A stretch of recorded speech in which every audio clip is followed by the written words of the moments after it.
Well. So you have decided that you are moving to Ontario. Maybe you actually haven't made that decision fully yet, or you're thinking about it. In this video, I'm going to talk about how do you go about finding schools or learning about what the education system is in Ontario before you get here. Because if you have children, this is one of the key elements that you will have to know about before coming here, as this will be a very big stressful point if you're not sure. So let's jump into it, learn about the education system. How does it work? What do you need to know? And really figure all this out before you get here so that you are well equipped to get your kids into school and learning.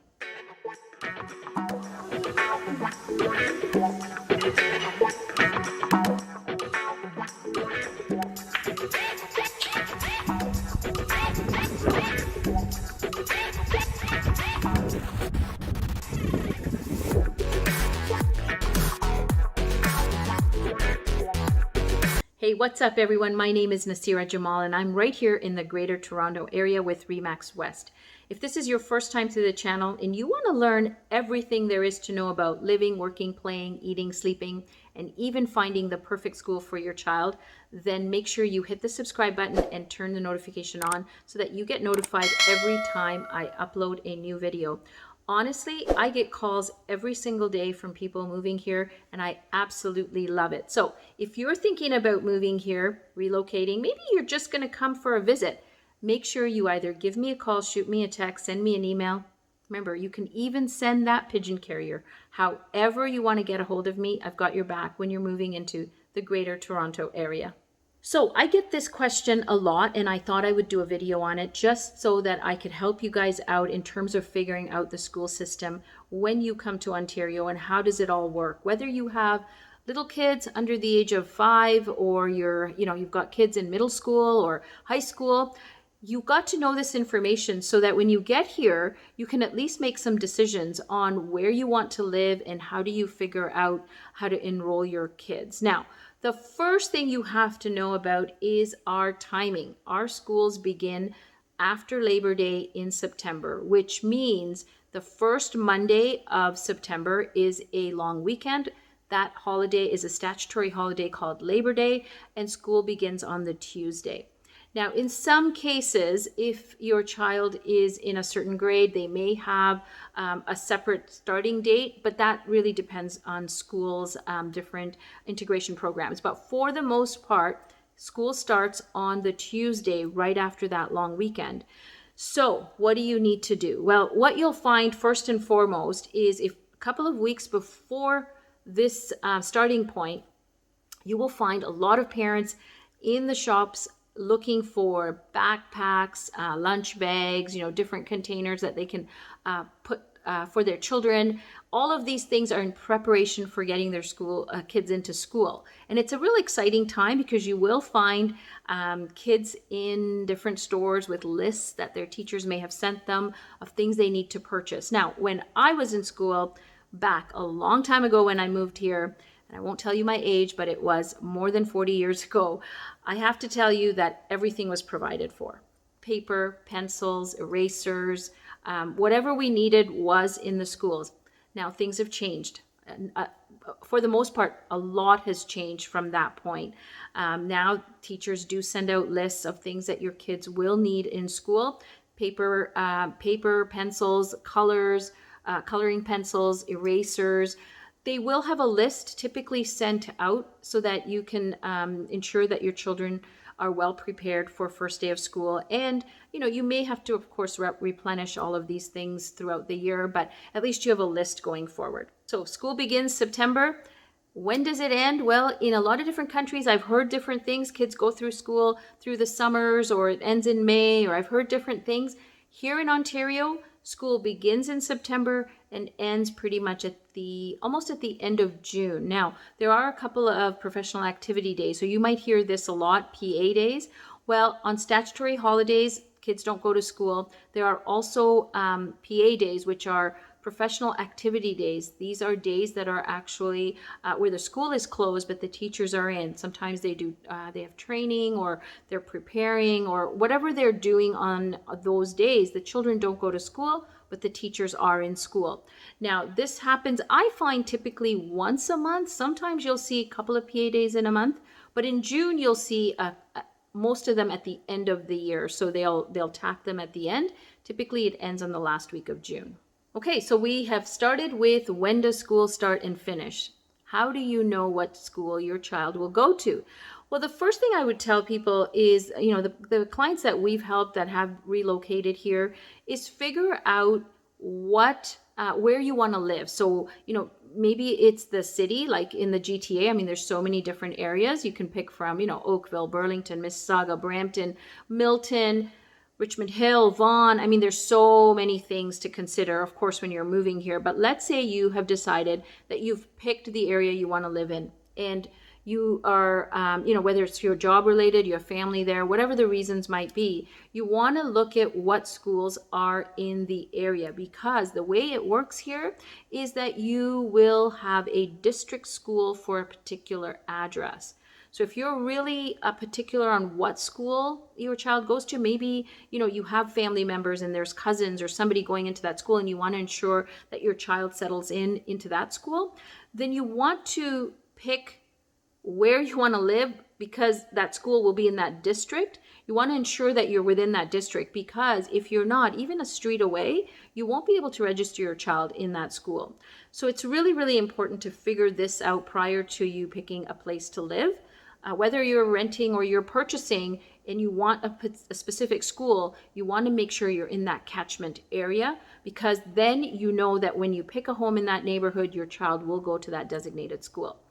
Now, there are 3 types of schools here. I want to just go over that so you can kind of figure out what will work best for your child. We have public school, Catholic public school, and then we have, of course, the private school. And actually, there's 4, because I should mention that we also have a public school for French immersion. So if you want your child to be in an immersed program for French, which means all their subjects are going to be in French, they're going to have a few things that they will do in English, but primarily all of their learning will be in French, then you also want to look at where is the French immersion school based on where you're living. Because there's not a lot of these schools, that's one thing where you will be able to actually cross over a district. There will be busing, but you want to check this out prior to you picking your place of residence, because in case for whatever reason it's not going to work, you don't want to be then figuring out how are you going to transport your child there, because whether busing or it's too far or all of these things. So let's go over that again. You have public school system, which is the Catholic school system, as well as the just the regular public school. There is the French immersion school, and of course then you have your private schools. Now, for our public school system and Catholic school system, there are no fees to have your child attend the school that you choose. It is all free, except for the minor costs that you might have in terms of, supplies that they might need. A backpack is, of course, one of those things that is required. But, all joking aside, it is free. And, they do follow a curriculum, and certain schools will have, different things that they excel in. If you want to check that out, there are websites that will talk about that. I want to caution you here. There is the Fraser Institute that does ratings for school, but I do caution people. A lot of people get fixated on the rating of the school. I highly suggest that you, look at more than just the rating the school has. You may want to talk to parents in the area. There are forums on Facebook that you can go and join and talk to parents who are actually maybe have their children in the schools, or have experienced it because their kids have, graduated from that school, and really start getting some more information from parents that have had children in the school, rather than just looking at that, rating. Although, there is a system in rating, the other thing you want to note is if a school is new, they may not have the ratings in, or they may be lower in certain areas just because it's a new school and you have to get up to having a lot more data to get the rating correctly. So again, I really do caution people in terms of ratings. Like, get some more information. Go talk to the principal. Go, talk to other people in the neighborhood. Perhaps you have family or friends that have been in that school. That's way more important. And remember, parents and children have different experiences. And so what may work for one may not work for the other, or what has worked for somebody may not really work for you. But it also depends on your child's personality, your child's, level of learning or type of learning. Depends on if there's special needs. I mean, for my son, if you've watched any of my videos, he was pretty much in the special ed program right when he was in grade 1, because he was diagnosed with a rare condition and there was a lot of developmental delays, and he needed a very specialized program to ensure his learning. He needed more support in the classroom, a TA, which is your teacher's assistant. I did have to really fight for that, meaning I don't mean fight in the way of, fight, but I did have to really advocate for him to get the assistance he needed. And it did require a lot more involvement in terms of, talking to the school board and talking to the superintendent and getting meetings and ensuring that he has his IEP, which is the individual education plan. So if your child has special needs, this is another layer that you will have to investigate and figure out what's going to work best for your child. But overall, our school system is very well set out. It has a lot of options. So depending on what your children like, or even what you want for your child. Remember, Canada is bilingual. Quebec is fully French. That's one of our provinces. But within the school system, because we do have French immersion, there's value in having that second language. It does open up more job opportunities. A lot of government positions require you to have the French as a second language. So, pay grades, I mean, that also varies if you have French as your second language. So again, this is all part of your planning, and it's good to know as you're coming to the country, a new country, and picking out the schools for your kids. It's really good for you to know that these are options that exist, and perhaps what will give them that edge, as they grow up and have French as a second language might be important. It differs for all parents. Sometimes it's like parents will feel because they don't speak French at home or they don't know anything about French, they don't want their child in a French immersed program because they may not be able to assist them with homework and things like that. So there's a lot of things to consider, but you do need to know that we have the options here, and we do have a very good educational system. So the other question that I've had is really timings around school, because a lot of parents, most parents work, and so let's talk about that. Typically, school will begin anywhere from 8 a.m. to 9 a.m.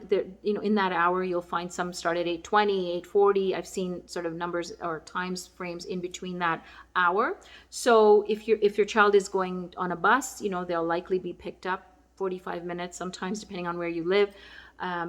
An hour before, or half an hour, 20 minutes, whatever it is, you will know that, the bus will come at a certain time. You will be given a schedule if your child is getting the school bus.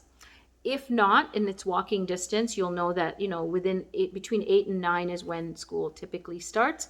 And the end of the school day is anywhere between, I have found, 3 to 4 p.m. My son was, like I said, in a special ed program. His school ended at 2:45, so it was just before 3, but he did have to get on a school bus and all of that. So again, it does vary, but just so you know, it's sort of, those are the hours. So if you're working from 9 to 5, you are going to have to look at either a before and after school program, or you have a neighbor or a babysitter or somebody in your home that's looking after your child, just so that you have the accommodations made for getting the child to and from school on time if you're going to be at work. And this is really, I find, a really big consideration for parents, is knowing sort of what is available in programming. So the before and after school program is available. Now, there is a fee for this, so you want to check that out. Some schools provide it right on the premises. It's called PLASP. In Peel region, actually, it's called PLASP. But you do want to look into this. There are private programs as well. There's private home childcare that run private home childcare that runs before and after school programs. So this will be something that you'll want to look into if your work schedule does not permit for you to take your child to and from school. And this is, again, really important because at the end of the day, the children are released. And if you're not there, you don't want your child obviously unattended outside in the playground or on the field of the school. So you just want to ensure that you've got these arrangements made. So let's talk about registration. When do you register for school? If you have a 4-year-old, let's talk actually about our kindergarten program. For those children that are going to be turning 4 in this particular year or the year you're coming, they are eligible to go into what's called junior kindergarten. And you can register for this typically registration is in January, February. If you're coming in between the year, of course, you'll call the school and register as you're coming. But if you're here before the school year begins, then you register in January, February for that upcoming school year. And there is, obviously application that you have to fill in, and you have to get all the information to the school to register your child. After which, every year you don't re-register your child. They basically go to the same school unless you move, and then you let the school know that you're moving to whatever new location. They will send all of the information of that child to that school. And, it's pretty seamless that way, but you don't re-register every year. Once you're registered in that school and you're still in the same house, then you'll be, your child will go to the same school. So if you are coming and in the middle of the year, you will call the school, you will get all of that information. They will guide you in terms of how do you go and register your child mid-year, and they'll go through all of that information. I find the school staff in most schools are just really helpful. They understand, children come in between when the year starts, and they help you in terms of integrating the child into the classroom. And so again, this is something that's important depending on when you're coming in registering your children for school. That's elementary school we have middle school, which is grade 6, 7, and 8. And then we have high school, which starts at 9 and goes till 12. So when I was here, back in 1975, and I started school, there was a grade 13, but they have done away with that. And so really it goes only till grade 12, which is our final high school year before the children will go off to college or university. So I did touch on this a little before on school busing, but I want to go a little bit more into detail just because I have this question coming up a lot. School bus is not guaranteed, or, just because you live and you feel like your child can't walk, that you will qualify to get the bus. It is not like that. The way it works is it depends on the distance and the age of your child, what grade they're in, and how far that particular age group is deemed to get busing. So what that means is you want to check out if your school, your address and where the school is qualifies for busing, because you do need to register for the bus. School busing is typically, if you do qualify, is free. There may be a small fee depending. Certain school boards do have a small yearly fee, but typically, that is free. And it's not guaranteed. So, in some cases I have noted in the past few years where they just didn't have enough bus drivers, and they couldn't accommodate the number of kids from a certain area. So this is, again, something that's important to figure out, because you may need to figure, if you can't get busing, you can look at carpooling. Other parents also offer this, like if they're taking their children and they're maybe stay-at-home moms or stay-at-home dads, and they've kind of figured out something in the community. You do want to check and see if that is something that's available. I find that, there's neighborhood community centers, which there will be information, maybe parents will post it there, or you can look on some Facebook groups, depending on the school. There may be some school board Facebook groups that you can join and get more information. So that's something that's really important, because you do need to arrange transportation if your child is not on the school bus to get to and from school. And if they're walking, again, from the safety perspective and just timing perspective, you want to ensure that either you're walking them or you have a babysitter that's going to walk them to school and pick them up, or maybe there's going to be a group of them that are going with an older child in a higher school grade. Sometimes I've seen that where families get together and do what's, community support. So this just depends on the neighborhood and the school and how far it is. So just something for you to note and something for you to look at. before you, decide on where you're going to live. Depending on if you require school busing, then you definitely want to check this out first. I did touch a little on the French immersion programs. Just so you know, there's no French immersion for junior kindergarten or senior kindergarten. It starts at grade 1. And so if you wanted your child, let's say, into the French immersion program, but they're only 4, you can go into the public school system, the English system, for the first 2 years, which would be JK and SK, and then transfer them into the French immersion program effective grade 1. Now, in regards to the Catholic school, of course, I mentioned that they were free if that is the school system that you want to be a part of.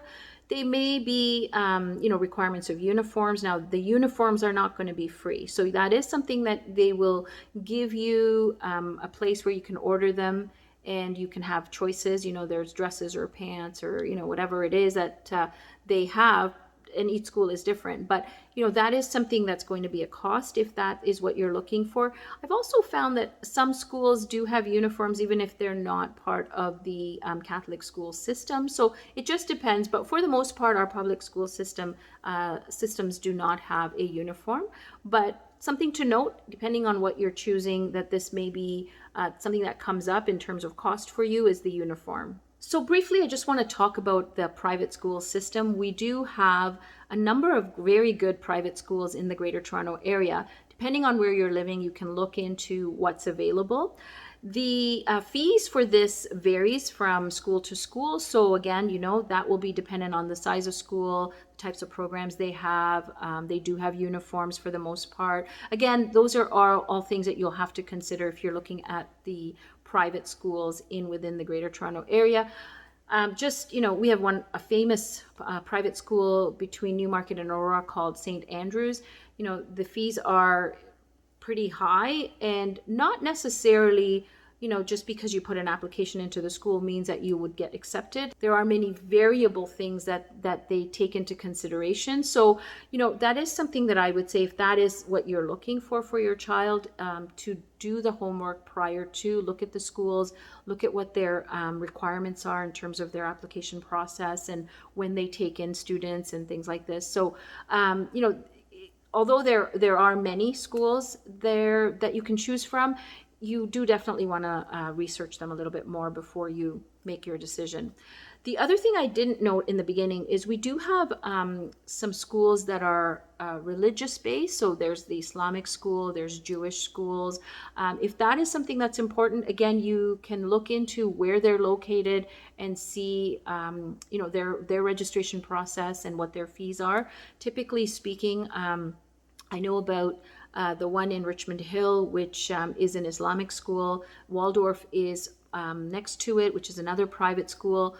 There are many, and again, it depends on what your child or where you feel your child would fit in best or would excel at in different things that the school offers. It is part of the research and due diligence that I say parents do, regardless of, whether you're moving into a new country or wherever you live now. This is stuff that you would be researching anyways, but I do recommend that, looking into this prior to making a decision on where you're going to live, because it will make a difference in terms of, because we are boundary based, where your child will be able to go to school. So if you're thinking about moving into the Greater Toronto area, maybe you're just coming for a visit and you want to check things out, or you want to look at certain neighborhoods, you can give me a call, shoot me a text, send me an email. You can even send that pigeon carrier. However you want to get a hold of me, I've got your back when you're moving into the Greater Toronto area. Until the next video, I'll catch you later.